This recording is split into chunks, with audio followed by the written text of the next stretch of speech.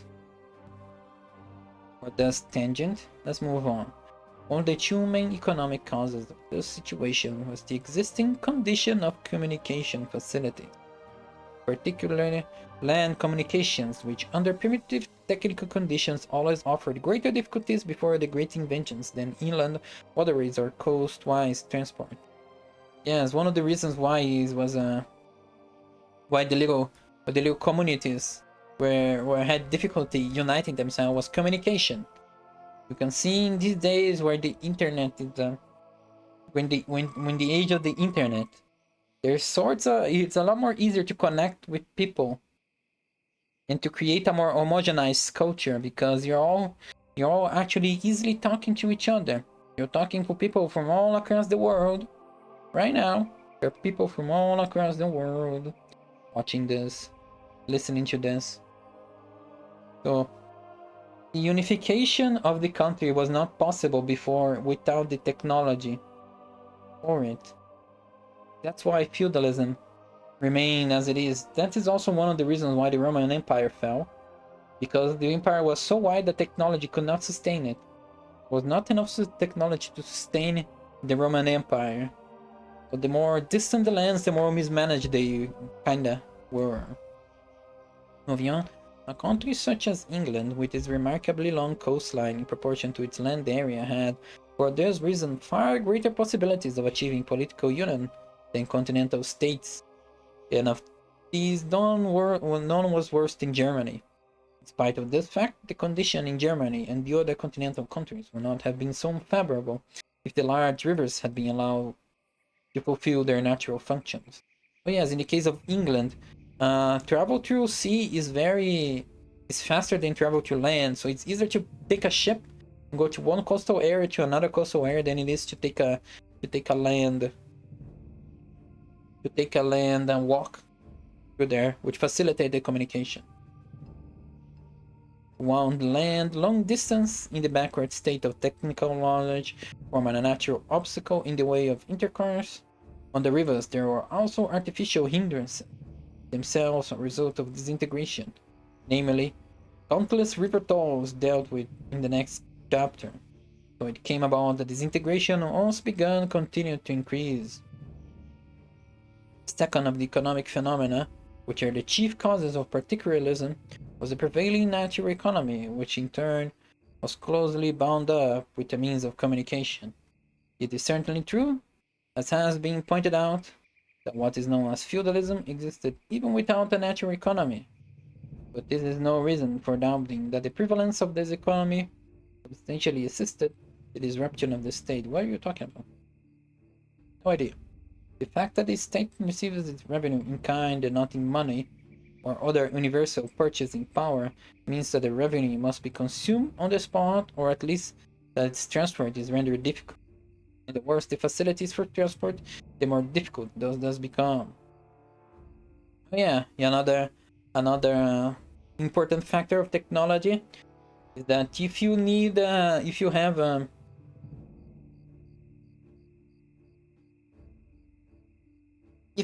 a big farm area, you need to be able to transport these goods from one place to another. Otherwise, what are you transporting? Just gold, just goods, but what about food? Cities need food. You need to be able to transport a lot of food to the cities because that's a concentration.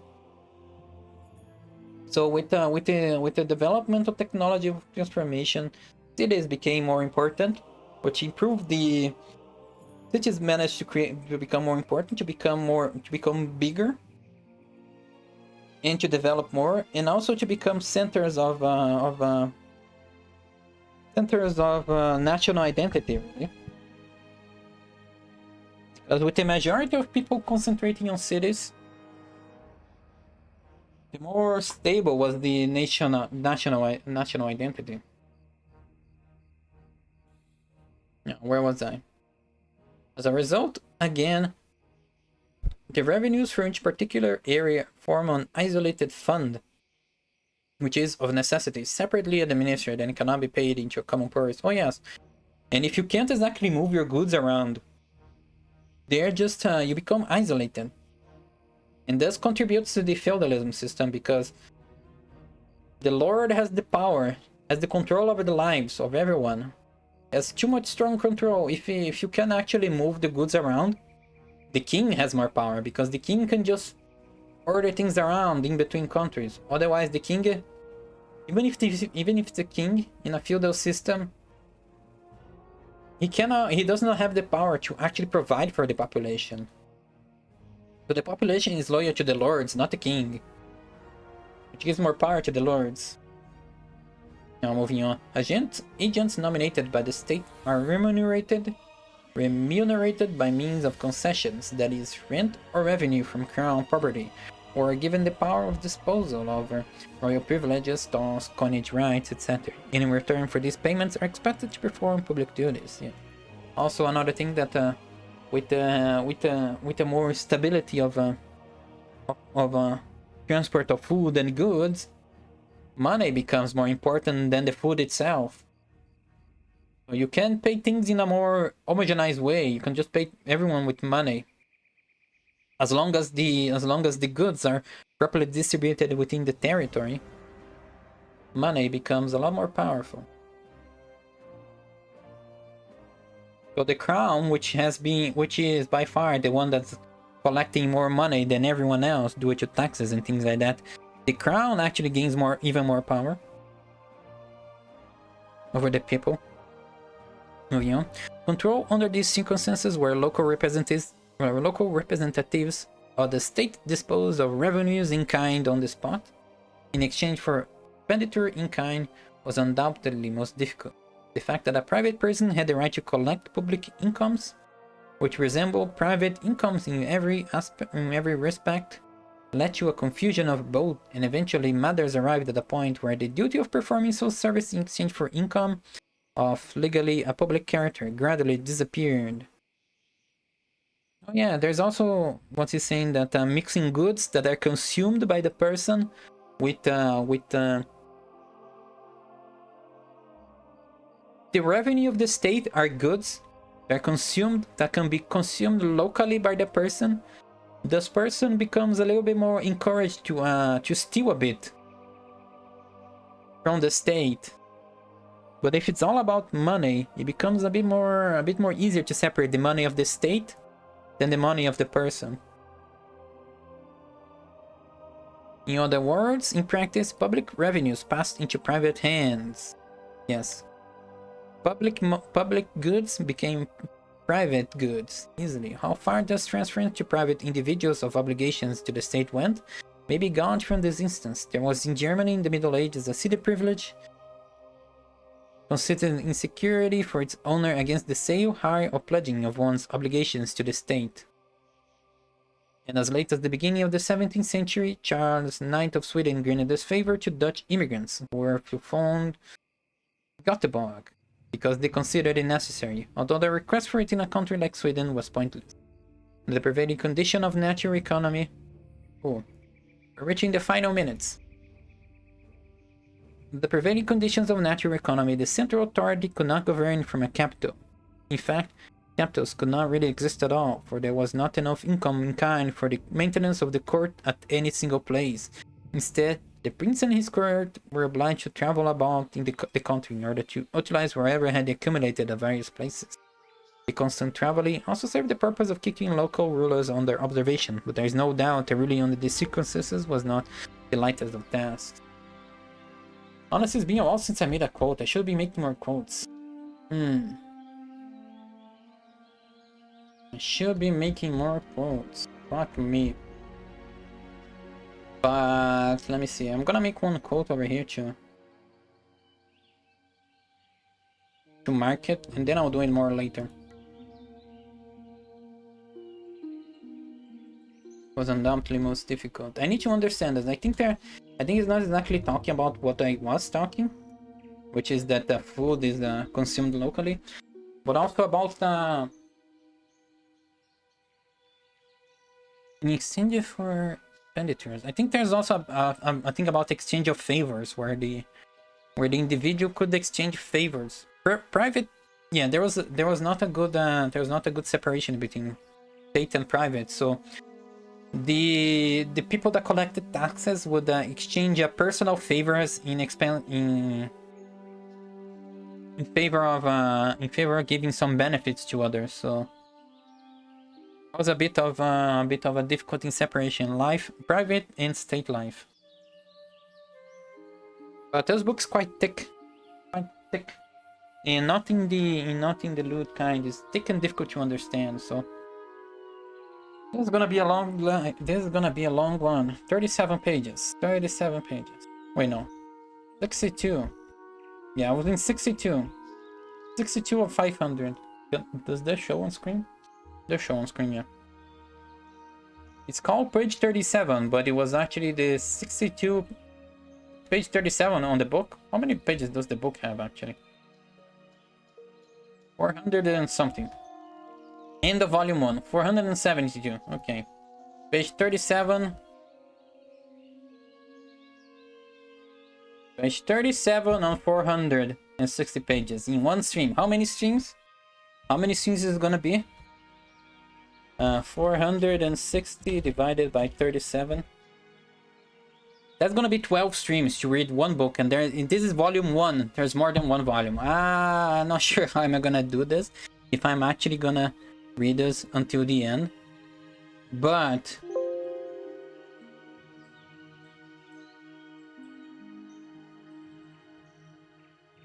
I'm gonna have to do something to read it faster, though. Maybe skip some things, skip some chapters that I do not see to be as interesting. Anyway, that's it for today. 3 hours already. Let's look for someone to raid.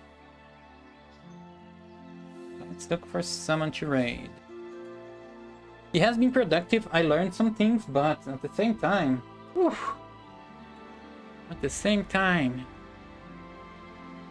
tough.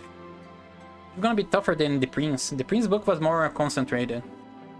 The book of the Prince was more concentrated. This one is a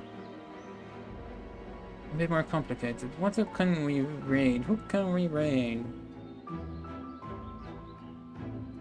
Let's see. I need to watch a few more different people so you know who to raid. I raid too many people there. Don't feel study stream last night. Thank you, Pantsu. I appreciate that you appreciate it. Yeah, it has been a bit more. Oh wait, I have a background music on the screen and was mixing up with the background as I had playing on Chrome. This book was a bit more difficult to understand, a little bit less tangents, I guess, a little less understandable by the average person, but it has been giving me things to think about. So who do we raid right now? I need to meet new people to raid. Let's see, is the Gyotaru? Gyotaru is already out of his beginning screen. He's playing Bastion. That's fast. So let's end the nerdy time with the how do you say it? A gamer. Gyotaru is a big dedicated gamer, so I can expect some nice gameplay from him. I'm tired. Thankfully, I had a bit of a headache. It went away halfway in, so thankfully, I'm not worse than when I started the stream.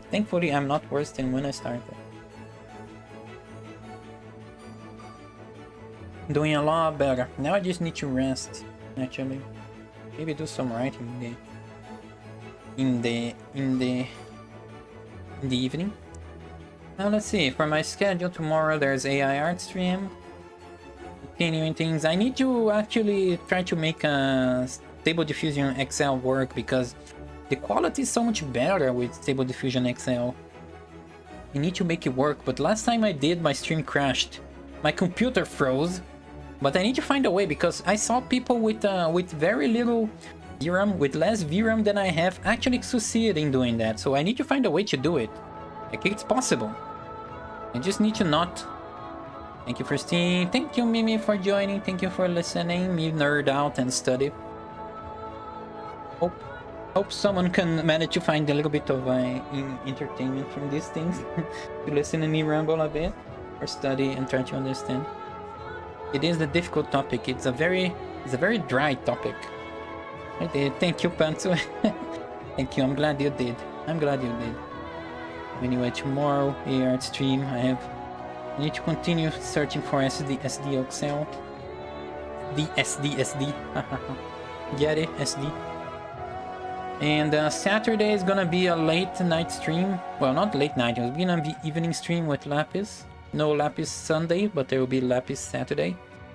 We are gonna be playing most likely Dungeon Siege. I'm feeling a bit into action RPGs. After playing Diablo 2, I got a niche. To play them. So we're likely gonna be doing something like that. Likely gonna be doing Dungeon Siege because Dungeon Siege is my childhood action RPG. But we're gonna only do like one session of it, I guess. Because we need to finish Diablo 2 first. I prefer to finish Diablo 2 then continue on Dungeon Siege, but I'm itching for Dungeon Siege, so we're just gonna play it to relieve my nostalgia. Then Sunday is RTS. Actually gonna play Myth. Hopefully I finish Myth soon because I wanna play Against the Storm soon too. And I cannot go against my backlog. I'm not gonna abandon Myth. Myth is too good of a game to abandon it. I'm gonna finish it one day. Now, that is pretty much it that I had to say. Let's start the raid. Spellcrafter. Harem. Some blasphemous. Here's your raid message. Take care of your waifus. Take care of your husbands. I'll see you all tomorrow, same time. Bye bye.